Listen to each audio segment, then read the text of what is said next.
الحمد للہ رب العالمین والصلاة والسلام علی اشرف الانبیاء والمرسلین اما بعد فاعوذ باللہ من الشیطان الرجیم بسم اللہ الرحمن الرحیم ان اللہ وملائکتہ یصلون علی النبی یا ایہا الذین آمنوا صلوا علیہ وسلموا تسلیما الصلاة والسلام علیک یا سیدی یا رسول اللہ الصلاة والسلام علیک یا سیدی یا حبیب اللہ الصلاة والسلام علیک یا سیدی یا نور اللہ وعلی آلک واصحابک یا رحمت للعالمین۔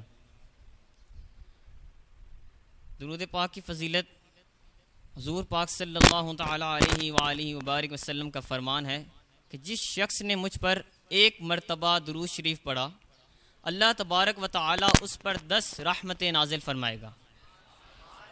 صلو علی الحبیب صلی اللہ تعالی علی محمد صلی اللہ تعالی علیہ وسلم۔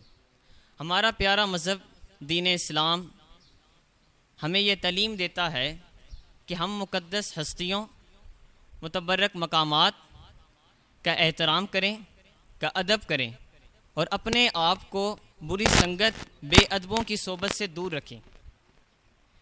ایک زمانہ تھا کہ جب مسلمان ایک دوسرے کی عزت و حرمت کے پاسدار، حسن و اخلاق کے آئینے دار، با ادب اور حیات دار اور حضور پاک صلی اللہ تعالی علیہ وآلہ وبارک وسلم کی چلتی پھرتی صورت ہوا کرتے تھے۔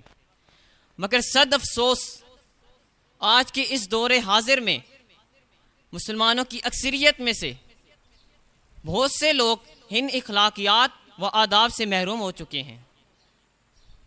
تعلیم المتعلم میں منقول ہے کہ جس زمانے میں جس شخص نے جو کچھ پایا اس نے ادب و احترام کا دامن تھام کر پایا، اور جس زمانے میں جس شخص نے جو کچھ کھویا اس نے ادب و احترام کا دامن چھوڑ کر کھویا۔ اس لیے یہ مشہور ہے کہ با ادب با نصیب، بے ادب بے نصیب۔ اگر آپ اسلامی بھائی مجھ سے پوچھیں کہ دین کو ایک جملے میں مختصر کیا جائے تو میں کچھ یوں کہوں گا، الدین کلہ ادب، دین سارا کا سارا ادب ہے۔ اسی ادب کے زیر نظر میں آپ کو ایک واقعہ سنانا چاہتا ہوں۔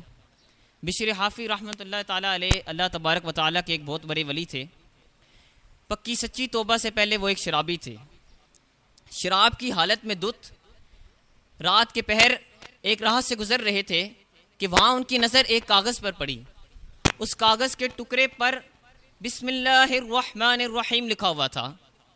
بڑے ہی ادب و احترام کے ساتھ انہوں نے وہ کاغذ اٹھایا، اس سے گرد و غبار کو ہٹایا، اسے معطر کر کے ایک بلند جگہ پر رکھ دیا۔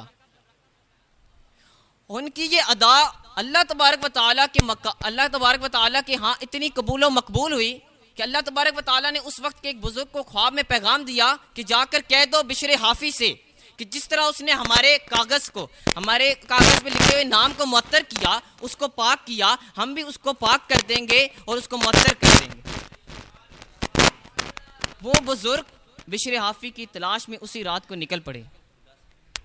ڈھونڈتے ڈھونڈتے وہ ایک میخانے میں پہنچے تو پتہ چلا کہ بشر حافی نشے کی حالت میں دھت اس میخانے میں ہیں۔ انہوں نے کسی شخص کے ہاتھ ان کے طرف پیغام پہنچایا کہ بشر حافی سے کہو میں تمہارے لیے ایک پیغام لے کر آیا ہوں۔ بشر حافی نے جواباً کہا کہ ان سے کہو آپ کس کا اور کیا پیغام لائے ہیں؟ تو ان بزرگ نے عرض کی کہ میں اللہ تبارک و تعالیٰ کا پیغام تمہارے لیے لے کر آیا ہوں۔ وہ رب کائنات جو کل کائنات کا رب ہے، جو تمہارا اور میرا رب ہے، میں اس کا پیغام تمہارے لیے لے کر آیا ہوں۔ جب بشر حافی رحمۃ اللہ تعالیٰ علیہ کے کانوں میں یہ آواز پڑی، آپ پر وجد طاری ہو گیا، آپ جھوم اٹھے اور آپ اس بزرگ کی بارگاہ میں پہنچے اور عرض کی اے اللہ کے ولی تم مجھ کو کیا دوبارہ یہ پیغام سناتا ہے؟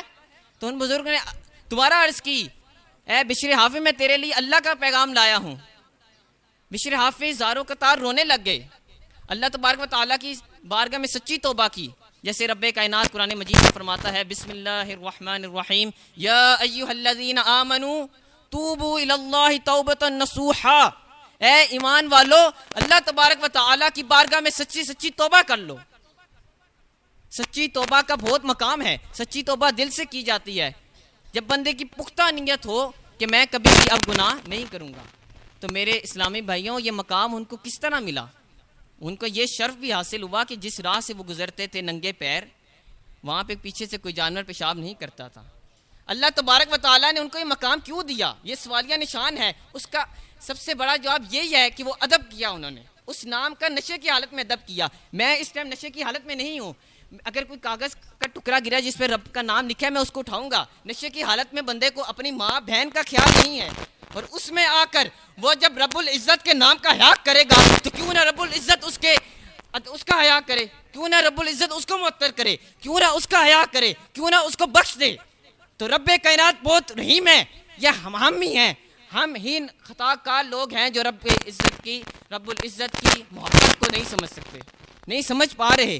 وہ تو ہمیں ہر وقت بلاتا ہے، 5 وقت اس کے ذریعے مؤذن ہمیں بلاتا ہے۔ تو میرا جو آج کا موضوع یہی تھا کہ ادب، رب العزت کا ادب، حضور پاک صلی اللہ تعالیٰ علیہ وسلم کا ادب، صحابہ کا ادب، تابعین کا ادب، اہل سنت پہ اللہ کا کتنا خاص فضل ہے، کہ اہل سنت پہ اللہ کا کتنا خاص فضل ہے کہ وہ کسی بھی ہستی کی بے ادبی نہیں کرتے۔ اہل سنت کا ہے بیڑا پار۔ اس کی وجہ کیا ہے؟ کیونکہ وہ کسی بھی ذات کا ادب بے ادبی نہیں کرتے، ہر کو اس کے مقام کی، اس کے درجے کے مطابق اس کا ادب کرتے ہیں۔